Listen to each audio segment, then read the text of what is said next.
نفس لوامہ، نفس امارہ، نفس مطمئنہ. میں ایک اسکالر کو سن رہا تھا، وہ اس طرح کہہ رہے تھے کہ روح اگر ہارڈ ویئر ہے تو یہ 3 چیزیں اس کا سافٹ ویئر ہے.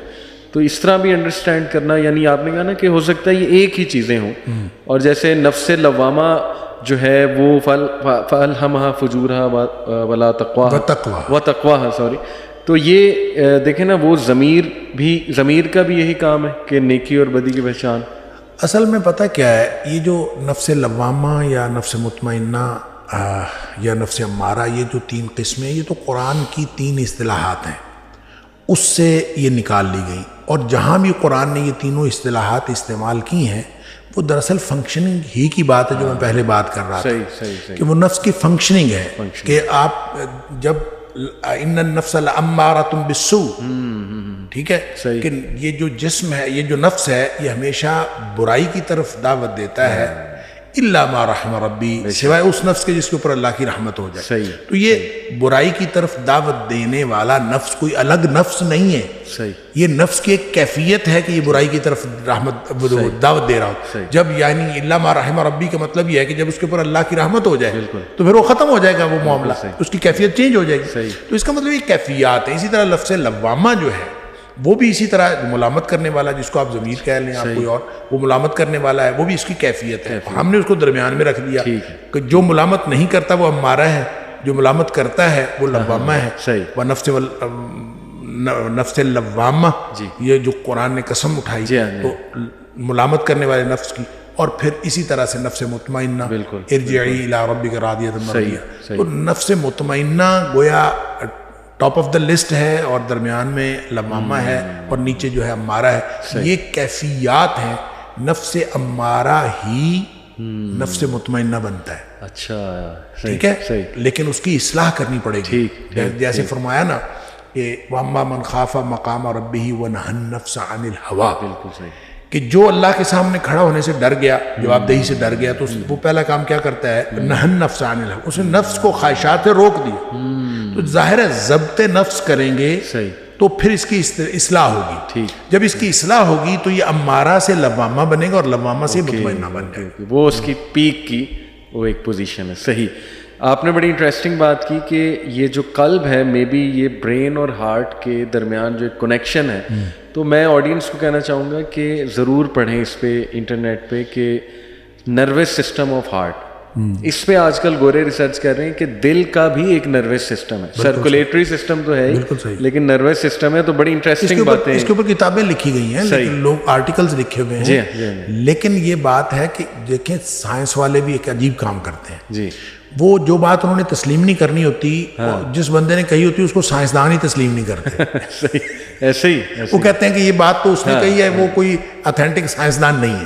تو جس کی تسلیم کرنی ہوتی ہے وہ سائنسدان کو ڈگری تھوڑی ہے، بائسنس بڑی ہے اس میں. وہ جس کی بات تسلیم نہیں کرنی وہ کہتے ہیں یہ سائنسدان ہے ہی نہیں.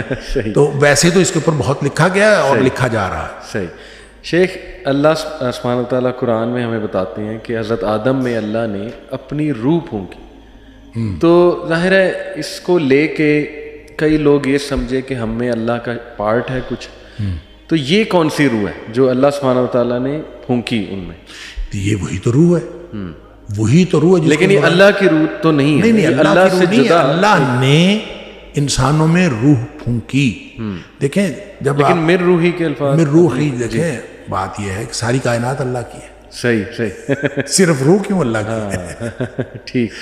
ہر چیز اللہ کی ہے، ہر چیز اللہ. تو اللہ نے ہی ہر چیز بنائی ہے. صحیح. تو اس نے اپنی روح جو ہے وہ پھونک دی. روح اس کی ملکیت میں سے، اس کی کائنات میں سے، اس کی بادشاہت میں سے ایک چیز ہے جو اس نے انسانوں میں پھونک دی. صحیح. اب ظاہر اس سے انسان اشرف المخلوقات بن گیا. ٹھیک. جو ہی روح پھونکی تو آرڈر تھا کہ جو ہی روح پھونکی جائے گی تو فوراً جو ہے وہ سجدے میں گر جانا ہے. تو روح پھونکی گئی تو سجدے میں گر گئے.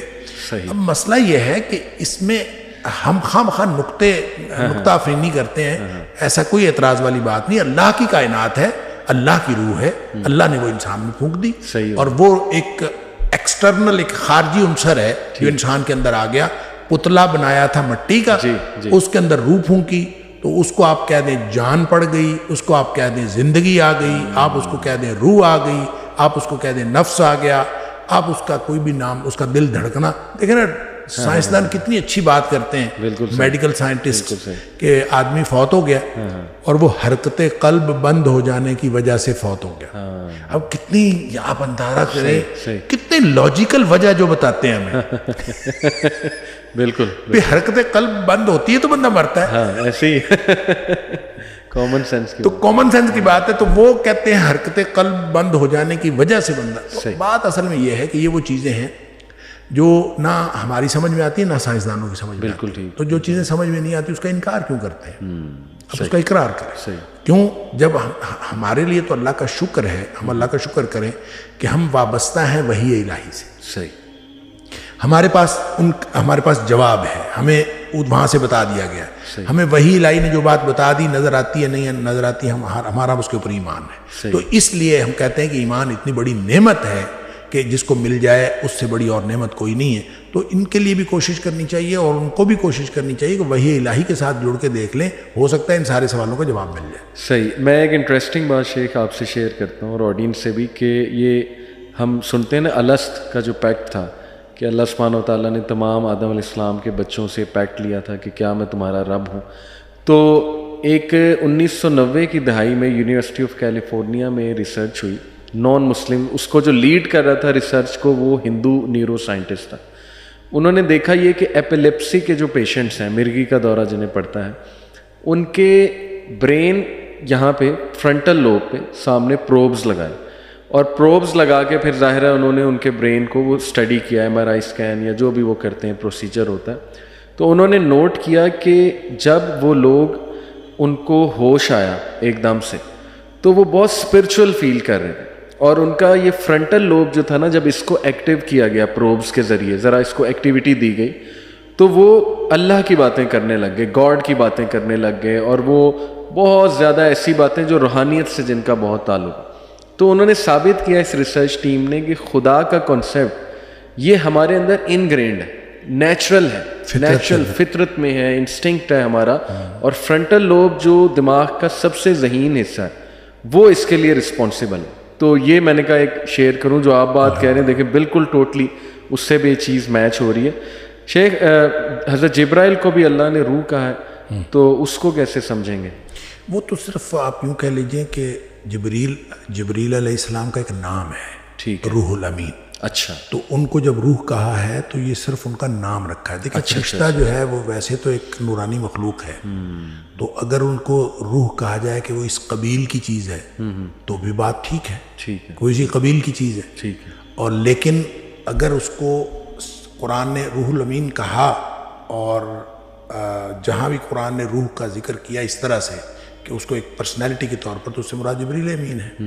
لہٰذا وہاں آپ روح اس کا ترجمہ یہ نہیں کر سکتے کہ ارواح ہے. صحیح. تو وہ قرآن نے جب اسپیسیفکلی جبریل علیہ السلام کے لیے ایک نام لفظ استعمال کر دیا, ٹھیک ہے. تو اب بات یہ ہے کہ اگر وہ عالم ارواح کی قسم سے ہے, صحیح, تو فرشتے نورانی مخلوق ہیں, روح نورانی نقطہ ہے, وہ ایکسٹرنل وجود ہے, وہ انسان کے اندر انگرینڈ کیا گیا ہے. صحیح. تو اس طرح بھی ٹھیک ہے. ٹھیک ہے. اور اگر صرف کہیں کہ جبریل علیہ السلام کا نام ہے تو بھی ٹھیک ہے. بالکل ٹھیک, بالکل ٹھیک, زبردست.